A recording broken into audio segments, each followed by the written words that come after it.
kurwaza taho mu rembo rwa Kasese shagatirwe abaturage hamwe n'abanyabuzare babo aba bashyira ofisi ya RDC na Bwanyima nuko kuvuga bakazaharura Nzori Square ayi bashanga abanyabuzare hamwe n'abanyamikago babategereze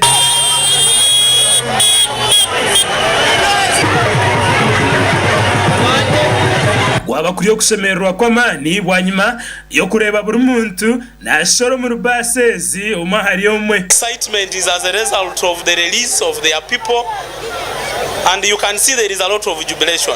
Florence Kabgo yo myeshengero mutara bwa Kasese yahiga abaturage ukwamya abantu aba bitotereho no kubagarramwe amatsiko. This time no exhibits have been shown in court.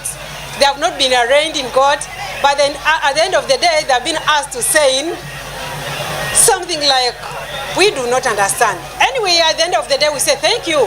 We are happy that now our people have retained their freedom. People in Kasese and elsewhere in the country, that we need to welcome our royal guards who have come. I know it will not be easy for them to reunite and be accepted in the community. I pray that we be with them, counsel them, guide them, and share with them. What I know is things are not the same.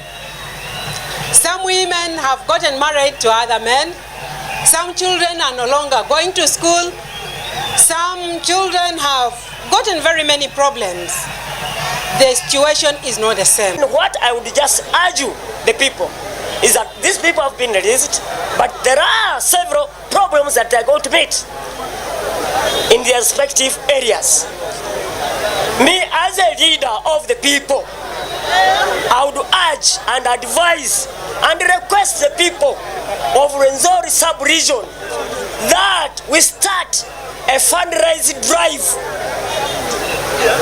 so that these people have something to begin with. We are banagamba ho n'abanyamakuru kure muranga urengazi yo businga bwa Rwenzururu yazirangu ngo musinga cyarizwe ziri mu mbere natekatekwa kurebeka ho muri Kasese Bwanyima yo kwezi kumwe kuri gahati. To make arrangements first, we have to make sure that he has where to stay, because his place of abode was destroyed, and we are organizing a house somewhere. But meanwhile, if he comes, we shall get where he can stay. Meanwhile, government is also going to build for him. Government bought land worth 150 million, and the Minister of Defense is going to construct a palace for him. To see how we can rebuild our kingdom. First of all, people know very well that the Obusinga Bwarenzururu Palace is no longer there. So what we need to do now is to focus on how do we build a new palace and how do we host our king in the new palace. Mranga ya zirangu umusinga na wakabere nizira huko kwa babisha ngukonka bakine binzi bari kumutebekanisiza nkenjiye. Now a mass is even more than enough. One mass is enough, because we are going to mobilize our people to get us money.